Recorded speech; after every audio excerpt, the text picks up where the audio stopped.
ඔයාගේ දුවට පුතාට උදේට දවල්ට පාසලට වෙන්න පුළුවන් නැත්නම් ඔයාගේ ක්ලාස් එකට වෙන්න පුළුවන් ආහාර ගෙනියන්න භාවිතා කරන කෑම පෙට්ටිය මොකද්ද?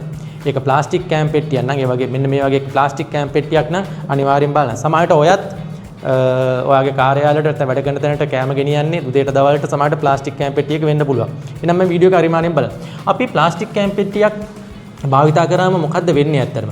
ප්ලාස්ටික් කෑම පෙට්ටි ඒවා අපි කවුරු කෙනෙක් කියන්න පුළුවන් මේවා ෆුඩ් ග්‍රේඩ් ඒකින්ද ප්‍රශ්නයක් නැහැ කියලා. හැබැයි ෆුඩ් ග්‍රේඩ් වුණා සමහරවල්ලාට ප්‍රශ්නයක් තියෙනවා. අපි ෆුඩ් ග්‍රේඩ් නොවන ඒවා ගැන කතා කරමු ඉස්සෙල්ලා. ඒ වගේ අපි දන්නේ නැහැ මේ ප්ලාස්ටික් ඇත්තටම ෆුඩ් ග්‍රේඩ්ද නැද්ද කියලා සමහර වෙලාවට. මේ පිටිපස්සේ සමහරවල්ලාට ලාංඡනයක් ගහලා තියෙන ඉඳ සමහර කෙනෙක් විශ්වාස කරන්න පුළුවන් මේක ෆුඩ් ග්‍රේඩ් කියලා. හැබැයි අපිට ඒක 100%ක් සමහරවල්ලාට විශ්වාස කරන්න බෑ. ඉතින් කවුරු කෙනෙක් අහන්න පුළුවන් ඇයි ප්ලාස්ටික් වල තියෙන ප්‍රශ්නේ මොකද කියලා. මෙන්න මේක තමයි ප්‍රශ්නේ. ප්‍රශ්නේ මේ ප්ලාස්ටික් කෑම පෙට්ටි වලට අපි උදේ මේ අධික රස්නිය සහිත කෑම දැම්මහම ඊට පස්සේ ඒව සමහරට ඔයිලි වෙන්න පුළුවන් සමහරට අපි පොල් කිරි වලින් හදන ඒවා වෙන්න පුළුවන් මේ රස්නේ කෑම දැම්මහම මේ ප්ලාස්ටික් පොලිතීන් මේ වගේ දේවල් හදන්න අපි මේකේ දෘಢභාවය තියාගන්න ඊට පස්සේ මේකේ ෆ්ලෙක්සිබිලිටි තියාගන්න ඊට පස්සේ මේකේ වෝටර් ප්‍රූෆ් ගතිය තියාගන්න අපි සමහර කෙමිකල් මේක නිෂ්පාදනයේදී එකතු කරනවා ඒවා තමයි මේ BPA පැලතලේට්ස් මෙලමයින් වගේ කෙමිකල්ස් එතකොට අපි අධික රස්නය සහිත කෑම මේකට දැම්මහම කාලයත් එක්ක ඇත්තටම මොකද්ද වෙන්නේ මෙන්න මේ කෙමිකල් මේ කෑම එකට ලීච් වෙන්න පටන් ගන්නවා සහ මේක ෆුඩ් ග්‍රේඩ් එකක් වුණත් කාලයක් තිස්සේ අපි පාවිච්චි කරනකොට මේක ඇතුලේ පොඩි පොඩි සීලිම් තුවාල ඇති වෙනවා සහ අපි මේක විශාල උණුසුමට මේක එක්ස්පෝස් වෙනවා දිගින් දිගටම අන්න ඒ නිසා ඉතා ලෙහෙසියෙන් මේ කියන කෙමිකල්ස් අපේ කෑම එකට ලීච් වෙනවා. ඉතින් අපි උදේට ගෙනිච්ච කෑම එක අපි දවල්ට කනකොට අපි කන්නේ ඒ කෑම විතරක් නෙවෙයි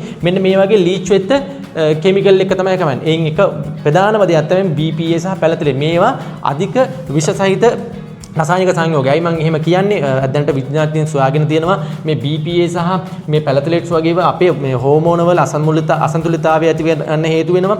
ඒක සමහර අපේ ප්‍රජනනික පද්ධතියේ සමහර ආබාධ වලට මේක හේතු වෙන්න පුළුවන් සහ පෙසියත්ීකරණ පද්ධතියේ සමහර ප්‍රශ්න වලට මේක හේතු වෙන්න පුළුවන් සහ අවසාන වශයෙන් අපේ විද්‍යාඥයන් කියන්නේ මේක විශාල කැන්සර් රිස්ක් එකක් දක්වා ගෙනියන්න පුළුවන් කියලා. ඉතින් කවුරු කෙනෙක් අහන්න පුළුවන් අපි ප්ලාස්ටික් වෙනුවට මොනවද එහෙනම් පාවිච්චි කරන්න කියලා. අපිට ඕන තරම් විකල්ප තියෙනවා. මේකෙන් තියෙන හොඳම විකල්පයක් තමයි අපිට ස්ටේන්ලස් ස්ටිල්. අපිට ස්ටේන්ලස් ස්ටිල් කෑම පෙට්ටියක් පාවිච්චි කරන්න පුළුවන්. ඔයාට ලේසියෙන්ම මේක රීප්ලේස් කරගන්න පුළුවන්. ඊට අමතරව ඔයා වැඩිහිටි කෙනෙක් නම් ඔයාට වීදුරු මේ වගේ වීදුරු කෑම පෙට්ටියක් පාවිච්චි කරන්න පුළුවන්. එහෙම නැත්නම් ඔයා වැඩි හිටින ඔයාට පෝසිලෙන් වෙන්න පුළුවන් සමහරට මැටි වලින් හදපු එකක් වෙන්න පුළුවන්. හැබැයි අපි ඉස්කෝලේ ළමයට කවුරු කෙනෙක් කියන්න පුළුවන් වීදුරු දෙන්න බෑනේ ඉස්කෝලේ ළමයට.